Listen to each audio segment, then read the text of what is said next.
ಬೆಂಗಳೂರು ಬೆಳೀತಾ ಇದೆ, ಬದಲಾಗ್ತಾ ಇದೆ.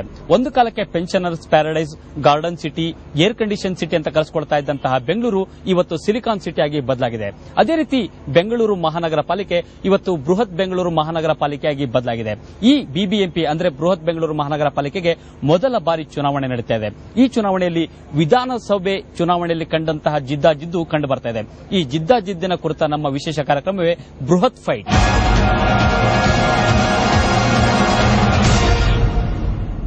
ಬರೀ ಬೃಹತ್ ಫೈಟ್ ಬಗ್ಗೆ ಮಾತಾಡಲಿಕ್ಕೆ ಇವತ್ತು ನಮ್ಮ ಜೊತೆಗೆ 5 ಜನ ಅತಿಥಿಗಳಿದ್ದಾರೆ. ಮೊದಲನೆಯವರು ಲೋಕಾಯುಕ್ತ ನ್ಯಾಯಮೂರ್ತಿಗಳಾದಂತಹ ಸಂತೋಷ್ ಹೆಗಡೆ ಅವರು. ಸಂತೋಷ್ ಹೆಗಡೆ ಅವರೇ, ತಮಗೆ ಈ ವಿಶೇಷ ಕಾರ್ಯಕ್ರಮಕ್ಕೆ ಸ್ವಾಗತ. ನಮಸ್ತೆ.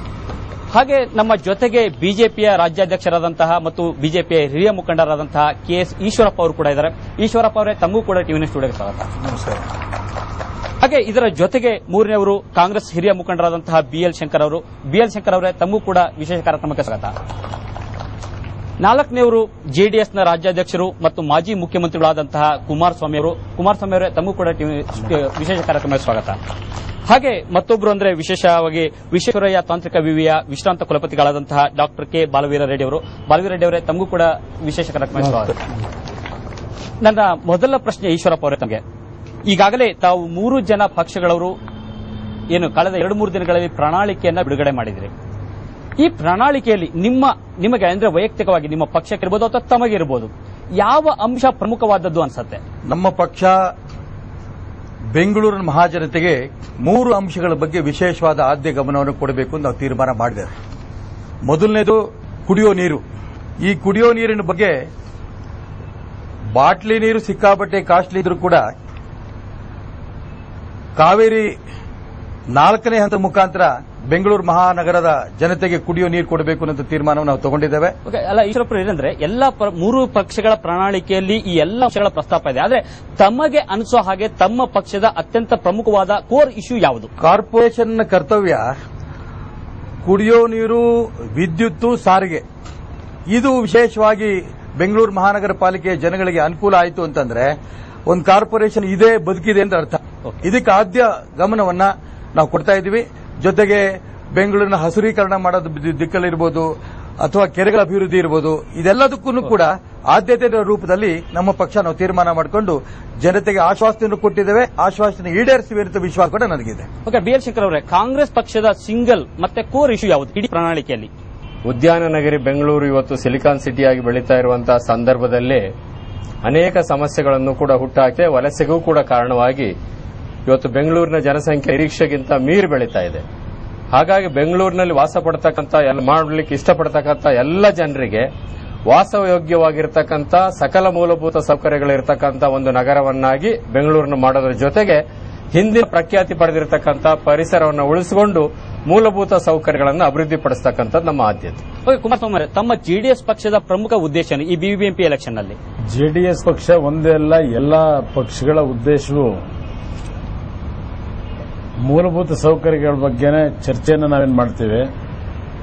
ಆದರೆ ಬೆಂಗಳೂರು ನಗರ ಇವತ್ತು ಬೆಳೆದಿರ್ತಕ್ಕಂಥ ಒಂದು ಓವರ್ ಆಲ್ ಗ್ರೋತ್ ಅನ್ನು ನೋಡಿದಾಗ ಪ್ರಣಾಳಿಕೆಯಲ್ಲಿ ನಾವೇನು ಘೋಷಣೆಗಳನ್ನು ಮಾಡ್ಕೋತೇವೆ, ಆ ಘೋಷಣೆಗಳನ್ನು ಸಂಪೂರ್ಣವಾಗಿ ಯಾವ ಪಕ್ಷಗಳು ಕಾರ್ಯರೂಪಕ್ಕೆ ತರತಕ್ಕಂಥದ್ದು ಅಷ್ಟು ಸುಲಭವಾಗಿರ್ತಕ್ಕಂಥ ಕಾರ್ಯಕ್ರಮಗಳಲ್ಲ.